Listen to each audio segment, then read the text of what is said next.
Hello जय हिंद दोस्तों।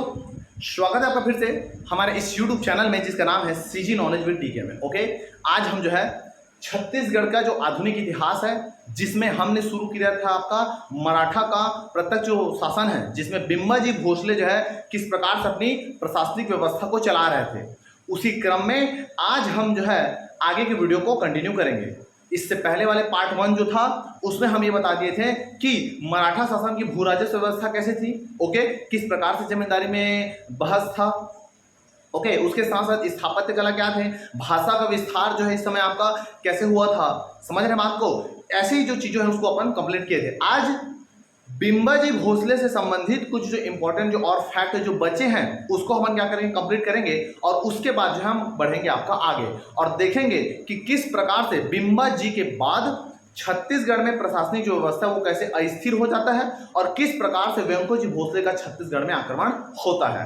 ठीक है, तो वीडियो जो है अंत तक देखना। वीडियो अगर अच्छा लगे तो वीडियो को यार लाइक जरूर कर दे और ज्यादा से ज्यादा दोस्तों में क्या कर दिए, शेयर कर दे। ठीक है जी, तो चलिए शुरू करते हैं कौन सा आपका आज का वीडियो, जिसमें देखते हैं अपन बिम्बाजी भोसले। तो जैसे कि अपने को पता है कि बिम्बाजी भोसले का जो टाइम पीरियड था, जो शासनकाल था, वो था आपका 1757 से 1787 तक। ये बता चुका था मैं पहले ही। ओके, अब क्या क्या बचा कुछ खास बात देखिए।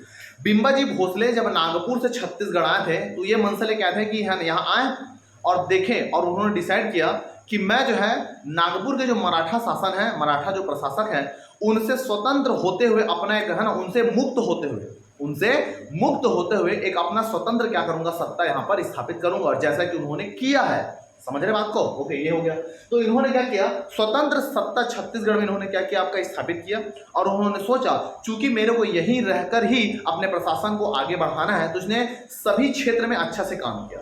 इसीलिए इन्होंने रतनपुर में एक न्यायालय की भी क्या किया, स्थापना किया था। तो ध्यान से सुनिएगा, समझिएगा। तो इन्होंने क्या किया था, आपका रतनपुर में आपका न्यायालय का स्थापना कराया था। किसने, आपका बिम्बाजी भोसले ने। ओके, एक स्वतंत्र शासक के जैसे इन्होंने क्या किया, आपका शासन किया।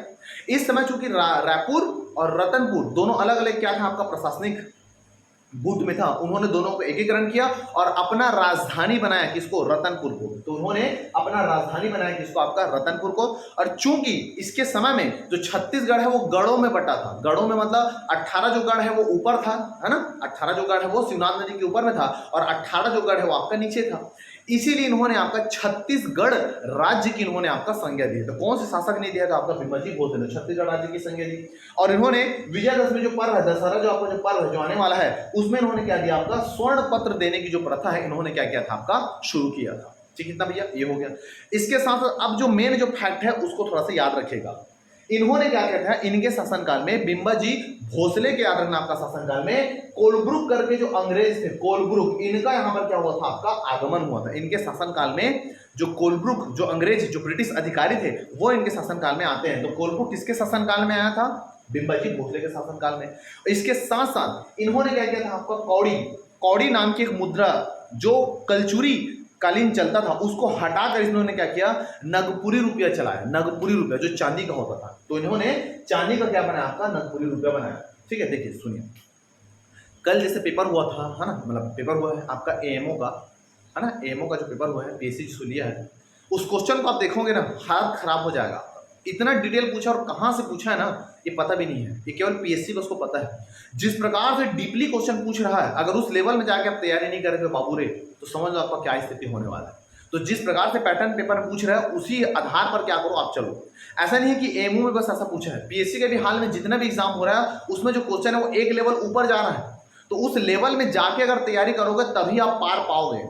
समझ रहे हो बात को, इसलिए बोल रहा हूं जितना डिटेल हो सके कुछ भी मत छोड़िए। ठीक है, वही है मेरे कहने का मतलब। ठीक है, तो ये हो गया। और याद रखना, बिम्बाजी भोसले के शासनकाल में ही कोटपाड जो संधि, कोटपाड का संधि हुआ था, है ना, बता दें। तो कोटपाड की जो संधि हुआ था उसके साथ साथ ना बस्तर का जो विलय है वो किसमें हो गया, वो विलय हो गया किसमें, आपका छत्तीसगढ़ में बस्तर का क्या हो गया, आपका विलय यहाँ पर आपका हो गया। ठीक, तो ये हो गया आपको कुछ की फैक्ट जो आपको नॉर्मल हर बुक में मिल जाता है। अब ये चीज जो आपके किसी बुक में ज्यादातर नहीं मिलेगा। बिम्बाजी भोसले के शासनकाल में आदना बहुत सारे ऐसे जगह थे जहां पर क्या हुआ था, आक्रमण हुआ था, लुटेरों का आक्रमण हुआ था। तो कौन कौन से ऐसे जगह है जहां पर आक्रमण हुआ था, तो ये जो जगह था एक मैप में याद रखना, मैप में अगर बात करोगे तो एक है आपका सरगुजा। क्या है, आपका सरगुजा में आक्रमण हुआ था। सरगुजा के नीचे आओगे तो मिलेगा आपका कोरबा, कोरबा में आक्रमण हुआ। कोरबा के नीचे आओगे तो आपका चांपा। तो 3 जगह, सरगुजा, कोरबा, चांपा, ये 3 जगह आक्रमण हुआ था, है ना, ये 3 जगह आक्रमण, सरगुजा, कोरबा, चांपा। और बाजू में चले जाओ कोरबा वाले क्षेत्र में, कवर्धा वाले क्षेत्र में, सॉरी, ओके, कवर्धा वाले क्षेत्र में, तो वहां पर बोलोगे तो एक है पंडरिया, क्या जगह है, एक का नाम क्या है आपका पंडरिया। पंडरिया के बाद है कौन सा आपका खैरागढ़, नीचे में खैरागढ़। खैरागढ़ के बाजू में मिलेगा आपका, दुर्ग में मिलेगा आपका आसपास धमधा, धमधा। और एक समझ रहे बात को, ये हो गया सरगुजा, कोरबा, चांपा, पंडरिया, खैरागढ़ और क्या है आपका धमधा, ये 6 याद रखना। और एक जो बस्तर संभाग में पड़ता है, एक आपका बस्तर संभाग में पड़ता है, बस्तर ही है, याद रखना आपका, ये हो गया। तो कौन कौन से क्षेत्र में आक्रमण हुआ है याद रखना, पेपर में पूछता है। तो कौन कौन सा, एक आपका सरगुजा में आक्रमण हुआ था, एक कोरबा में आक्रमण हुआ था, एक चांपा में आक्रमण हुआ था, एक पंडरिया में आक्रमण हुआ था, एक धमधा, खैरागढ़ और आपका बस्तर। इन क्षेत्रों में क्या हुआ था, इसके शासनकाल में आक्रमण हुआ था। ठीक है जी, इतने को याद रखना। ठीक, तो ये हो गया कुछ बिम्बाजी भोसले के बारे में, जो कुछ बचा था उसको हम बच्चे को क्या कर दिया है, कंप्लीट कर दिए। अगला देखते हैं अब इनकी पारिवारिक स्थिति, देखते हैं कि बिम्बाजी का परिवार कैसा था। तो याद रखना, बिम्बाजी की 3 पत्नियां थी, एक का नाम था उमा, एक का नाम था रमा, एक का नाम था आनंदी। उमा, रमा, आनंदी, ये 3 पत्नी थी। और याद रखेगा, इसके कोई भी संतान नहीं थे, मतलब तीनों पत्नी से एक भी इनको क्या हुआ, आपका बच्चा जो है आपका पैदा नहीं हुआ, मतलब बच्चा नहीं था इनका। चूंकि भैया बिम्बाजी भोसले के पास शासन व्यवस्था को तो संभालना था, तो इसने क्या किया है, इसके जो भाई थे मुधोजी जो भाई थे, उस मुधोजी को बोलते हैं, अरे सॉरी, उस मुधोजी का जो बेटा था, मुधोजी का जो बेटा था उसका नाम था चिमणा जी। नाम क्या था, चिमणा जी। चिमणा जी को उपनाम बोलते थे, खांडो जी बोलते थे, खांडो जी। तो बिम्बाजी भोसले ने बोल दिया था आनंदी बाई को कि अगर मैं मर जाऊं तो मेरे बाद जो है तुम शासक बनाना किसको, मेरे बाद शासक बनाना किसको, आपका चिमणा जी को। इसके बाद जिसे मरने के बाद क्या करते हैं, जो आनंदी बाई रहती है वो गोद लेती है किसको, चिमणा जी को, जिसको खांडो जी बोलते हैं, और आगे उसको शासन वो करती है। ठीक है, देखेंगे। तो जो परिवार था, इनकी 3 पत्नी थी, एक का नाम था आपका उमाबाई, एक का नाम था रमाबाई और एक का नाम क्या था, आनंदी बाई। उमा, रमा, आनंदी। जब इनकी मृत्यु होती है 7 दिसंबर, इनकी मृत्यु होती है 7 दिसंबर 1787 को जब इनकी मृत्यु होती है, तो उसकी मृत्यु के बाद क्या करती है, इनकी जो पत्नी उमा, जो बहुत धार्मिक प्रवृत्ति की रहती है, एकदम खतरनाक अटैचमेंट रहता है इनका, वो क्या करती है, पति नहीं तो मैं नहीं, इसी के साथ याद रखना, उमाबाई जो है अपने पति के साथ, मतलब बिम्बाजी के चिता के साथ क्या करती है, धन हो जाती है, मतलब ये सती बन जाती है। दूसरा रमा की बात करोगे तो रमाबाई था ना, तो ये क्या करती है, भैया यहाँ तो कोई नहीं, जहां मेरे पति नहीं वहां मैं नहीं, तो ये चले जाती है कहां पर, आपका मायके में। ओके, तो उमा हो जाती है सती, रमा चले जाती है आपका मायके, और आनंदी जो बाई है ये संभालती है आपका शासन। बिम्बाजी भोसले के बाद जो शासन व्यवस्था की जो बागडोर को अपने हाथों में थामती है, वो कौन है, वो है आपका आनंदी बाई। ठीक है, जैसे मैं पहले बता चुका था कि इनका याद रखना कोई भी आपका संतान नहीं था। तो क्या करते हैं, तो जो आनंदी बाई है, आनंदी बाई, ये आनंदी बाई क्या करते हैं, गोद लेते हैं, किसको गोद लेते हैं, तो ये लेते हैं आपका चिमणा जी को। ठीक है, आगे देखेंगे कौन है चिमणा जी, क्या है, कैसा है, तो इतने को आपको याद रखना। ठीक, उम्मीद करता हूं कि समझ में आएगा। अगला हम देखते हैं, अब आगे देखते हैं कि बिम्बाजी भोसले के समय कौन कौन से कर व्यवस्था यहाँ पर आपका संचालित था। तो एगन्यू ने जो अपना जो डाटा या जो रिपोर्ट तैयार किया है, या जो अभिलेख है, उससे ये पता चलता है कि बिम्बाजी भोसले के समय में 17 प्रकार के, याद रखना, आपका कर जो है वो आपका प्रचलित था। 17 प्रकार के, याद रखना, क्या था, आपका कर जो है आपका प्रचलित था, 17 प्रकार के कर प्रचलित। ठीक है, लेकिन कंप्लीट मराठाओं का जो कर है वो अलग है, उसको जब कंप्लीट होगा वीडियो तो देखेंगे उसको। लेकिन फिलहाल यहाँ पर हम ये देख रहे हैं कि पर्टिकुलर बिम्बाजी ने कौन कौन सा कर लगाया था। तो इन्होंने क्या किया है, आपका सामाजिक स्थिति को, धार्मिक स्थिति को, आर्थिक दृष्टि से, है ना, बैलेंस करने के लिए अलग अलग कर लगाए थे। तो कौन कौन सा था, ध्यान से सुनना। पहला देखो, यहाँ पर जो है चमक रहा होगा, यहाँ पर, यहाँ पर चमक रहा होगा, लेकिन बोल रहा हूं मैं, सुन रहा है ना तू। ओके, ये हो गया। यहां पर देखोगे तो पहला जो कर था, प्रमुख कर था, उसका नाम था चुनरी पहराऊ। क्या आपका, चुनरी पहराऊ। तो चुनरी पहराऊ किससे लेते थे, जो विधवा जो महिला है, विधवा महिला का दोबारा जब शादी कराते थे, ओके, विधवा जो महिला है उसका जब पुनः विवाह कराते थे तो लेते थे कर, चुनरी पहराऊ लेते थे। दूसरा गुधावनी कर किससे संबंधित है, तो जब याद ना, विधवा जो महिला है जब अपने देवर से शादी करती है, विधवा जो महिला है जब अपने देवर से शादी करती है तो कौन से कर लेते हैं, गुधावनी कर। विधवा महिला अपने देवर से शादी करती है। तो तीसरा याद रखना, जो आपका जो कर है जिसका नाम है साहुन कर। क्या नाम है आपका, साहुन कर। साहुन कर कब लेते थे, जब उसकी विधवा हो जाती थी लेडीज, वो जब विधवा होने के बाद वो अपने मायके चले जाती थी, तो मायके लौटने पर लेते थे उसका साहुन कर। पागतू कर, विवाह जो है अच्छा खासा चल रहा है, विवाह संबंध को कोई लेडीज अगर तोड़ती है और तोड़ने के बाद किसी दूसरे आदमी से शादी कर लेती है, तब लेते थे पागतू कर। ओके, तो विवाह संबंध को छोड़कर या तोड़कर या विच्छेद करके दूसरा विवाह कर देते थे, तो क्या कहलाता था, पागतू कर। ठीक, अगला होता है आपका मम दोना। मम मतलब पानी, बच्चों होता है मम मम मम मम मम्मी मम, तो वही है मम। तो मम दोनों जो कर रहा है ना, ये दूल्हा दुल्हन से लिया जाता है। जब दूल्हा दुल्हा शादी कर रहे हैं, अगर दो लोग शादी कर रहे हैं तो उससे एवज में उनको कर या टैक्स देना पड़ता था। ओके, तो आपका ये है ठीक। तो इतना याद रखना, ये शादी वादी संबंधित याद रखना आपका कर ये है।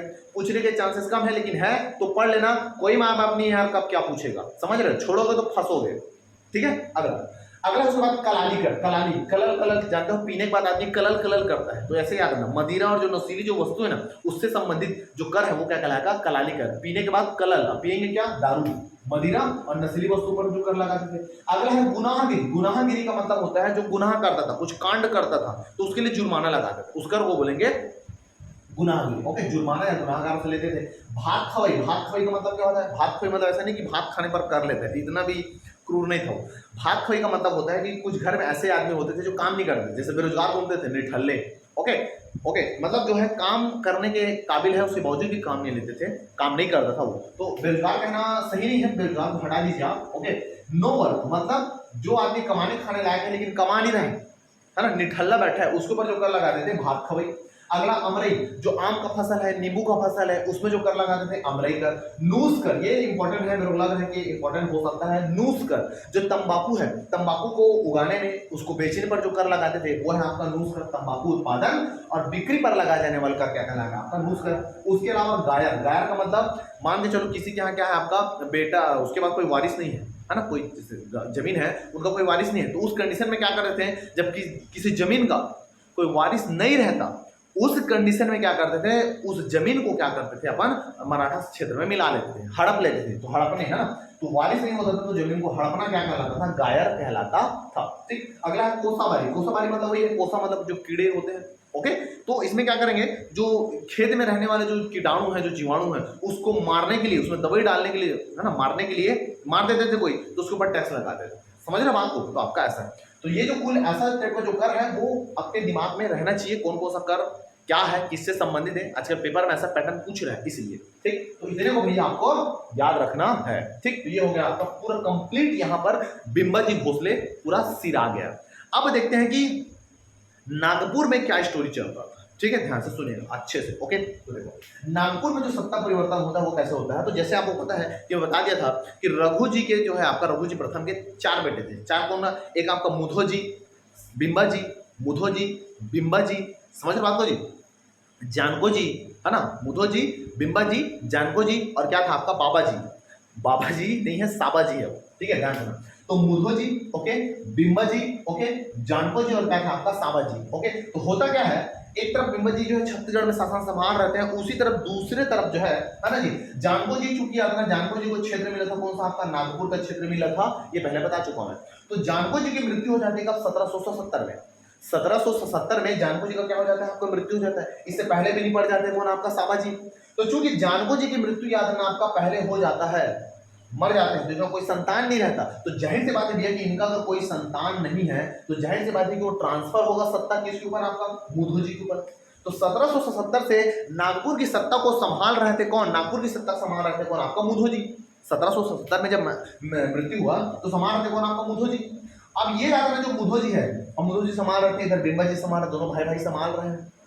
बिंबा जी की मृत्यु हो जाती है दिसंबर 1787 में, तो उधर भी खाली हो गया, मतलब आधा नागपुर पूरा खाली हो गया, इधर छत्तीसगढ़ खाली हो गया। जो चांदा का जो क्षेत्र था, चांदा का क्षेत्र में बैठे थे कौन, मुधो जी, जो इसके मृत्यु के बाद नागपुर को भी संभाल रहे थे। इनका भी ये भी ढलान देते हैं, ये भी ढलान देते हैं। कब ढलान देते हैं, अपने भाई के बाद, मतलब 1788 में इनका भी क्या हो जाता है, आपका मृत्यु। अब चारों तरफ खाली, पूरा जितना भाई थे वो सब खत्म, साबा जी खत्म, जैनको जी खत्म, बिंबा जी खत्म, मुधो जी खत्म। इनके तीनों के कोई बेटे नहीं थे। अब क्या होगा, अब यहाँ देखिए, ठीक है, तो देखो, तो मुधो जी, बिंबा जी, जानको जी और साबा जी, इनके कोई संतान नहीं थे, इनके कोई संतान नहीं थे। लेकिन जो साबा जी की जो क्या थी, आपका पत्नी थी, साबा जी की जो पत्नी थी आनंदी बाई, ये तो शासिका बनी थी, तो एक तरफ छत्तीसगढ़ संभालने के लिए कहीं ना कहीं कोई लेडीज तो थी। अब आगे देखते हैं इधर क्या होता है। जो मुधो जी है, इनके बेटे नहीं थे, इन तीनों भाई के बेटे नहीं थे, लेकिन इनके 3 बेटे थे। किसको, मुधो जी के। तो मुधो जी का जो बड़ा बेटा था, बड़ा बेटा का नाम था आपका रघु जी द्वितीय था। उसके बाद जो दूसरा बेटा का नाम था, जिसका नाम था आपका चिमड़ा जी, और उसके बाद तीसरा बेटा था जिसका नाम था आपका वेंको जी। रघु जी द्वितीय, वेंको जी, और क्या था आपका चिमड़ा जी, ये 3 इसके बेटे थे। सबसे जो योग्य जो व्यक्ति था, योग्य जो पुत्र था, जो शासक बनने के काबिल था, वो कौन था? वो था आपका चिमड़ा जी। चिमड़ा जी को खांडो जी भी आपका बोलते हैं। सबसे ज्यादा ना आपका योग्य कैंडिडेट था राजा बनाने के लिए, रतनपुर को संभालने के लिए जो योग्य कैंडिडेट था वो कौन था? आपका चिमड़ा जी था। कौन था? आपका चिमड़ा जी। लेकिन इसका जो भाई है रघु जी, ये थोड़ा से चालू किस्म में और थोड़ा चलाक थे, थोड़ा सा एकदम इनका व्यवहार बेकार था। समझ रहे बात को जी? ये जलता था किससे? आपका चिमड़ा जी से। चूंकि आनंदी बाई, जब बिंबा जी घोंसले मारते हैं तो आनंदी बाई क्या करते हैं? गोद लेते हैं किसको? आपका चिमड़ा जी को। किसको गोद लेते हैं? चिमड़ा जी को गोद लेते हैं। ठीक है। इनके पति मरने के बाद जो है आनंदी बाई शासन तो संभालती है, आनंदी बाई शासन संभालते रहती है। 1787 से 1788 तक शासन संभालती कौन? आपका आनंदी बाई। चूंकि गोद ले लेते हैं किसको? आपका चिमड़ा जी को। और चिमड़ा जी को बोलते हैं कि तुम क्या करो छत्तीसगढ़ में, अब तुम जो है आपका शासक बनोगे, तुम शासन संभालोगे। तो चिमड़ा जी बोलते हैं रेडी, ठीक है भैया, अगर चाचू बोले हैं, अगर चाचू बोले हैं मेरे को संभालने के लिए, मैं संभालूंगा। लेकिन आनंदी बाई बोलती है कि देख बेटा, ते नान चुनस है ना, ते जो है आपका छत्तीसगढ़ माता, ते कहाँ रहा? नागपुर में ही रहा, है ना, वही को तीरा इति झना, ते वहीं रहा, शासन वहां रहते रहते तुम क्या करोगे? शासन को संभालोगे, ऐसा करके बोलते हैं। तो कहने का मतलब यह है चिमड़ा जी को भले छत्तीसगढ़ का सत्ता मिल गया था, लेकिन शासन संभाल कौन रहे थे? आपका आनंदी बाई। समझ रहे? तो वहां से लीड कर रहे थे कौन? चिमड़ा जी। ओके, तो जो चिमड़ा जी है 1788 से लेकर 1789 तक, है ना, एकदम कम समय तक क्या करते थे? आपका शासन बनते हैं।